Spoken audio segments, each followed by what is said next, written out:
When the United States detonated the world's first atomic bomb, they believed they had secured absolute global supremacy.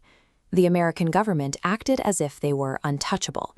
That single explosion ignited a dangerous global race that no one could pull back. The scientific fuse was actually lit 7 years earlier in a 1938 German laboratory. Scientists there discovered nuclear fission, a process where splitting the nucleus of an atom releases a massive burst of energy. The following year, Albert Einstein sent an urgent letter to the U.S. government, warning that this new science could be turned into a weapon. That warning officially launched the Manhattan Project. To reach their goal, the United States committed 1% of its entire gross domestic product to the project, the total value of all goods and services produced by the country. Every dollar spent and every secret kept was driven by a single paralyzing fear: the possibility that another nation was already building one. By July 1945, the leaders of the Allied powers gathered at the Potsdam Conference to design the post-war world.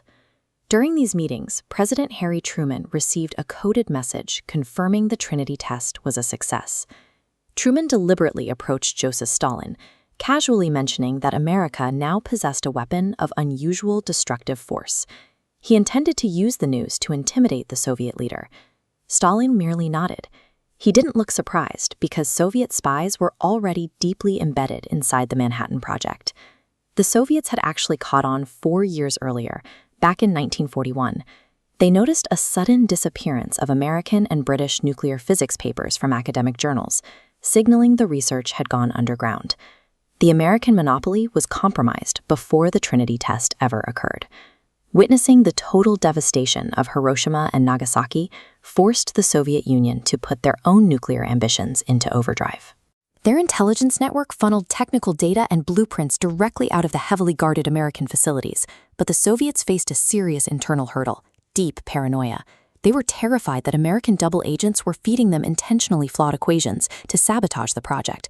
To bypass this issue of trust, the Soviets captured German scientists and forced them to independently verify every piece of stolen American research. The strategy worked. In 1949, the Soviets detonated the RDS-1 bomb in Kazakhstan. Internal American security measures failed to prevent their primary geopolitical rival from matching their technology in record time. At this point, the United Kingdom seemed like the logical candidate to become the next nuclear power, given their extensive contributions to the Manhattan Project.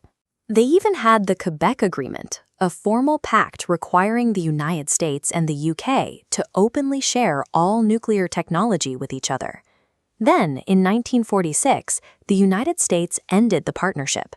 They passed new legislation that redacted nuclear intelligence from the British and cut them off entirely. Shocked by the betrayal, the British realized that maintaining their status as a world power required independent action. They immediately pivoted, using their massive global uranium reserves to build a bomb themselves. Working at an intense pace, the UK successfully detonated their first weapon off the coast of Australia in 1952. Hoarding the technology accelerated proliferation by forcing a close ally to build its own state-level program. Recognizing they could no longer stop other nations from building atomic weapons, the United States decided to move the scientific goalposts.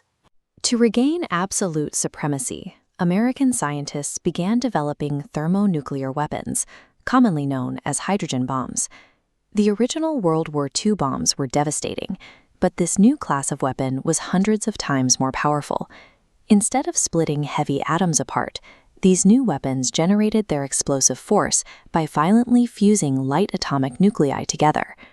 The loss of the original monopoly shifted global military strategy from maintaining a deterrent toward the pursuit of total annihilation. Scientists like J. Robert Oppenheimer pleaded with the U.S. government to halt the hydrogen bomb program, warning that it would lead humanity toward inevitable self-destruction.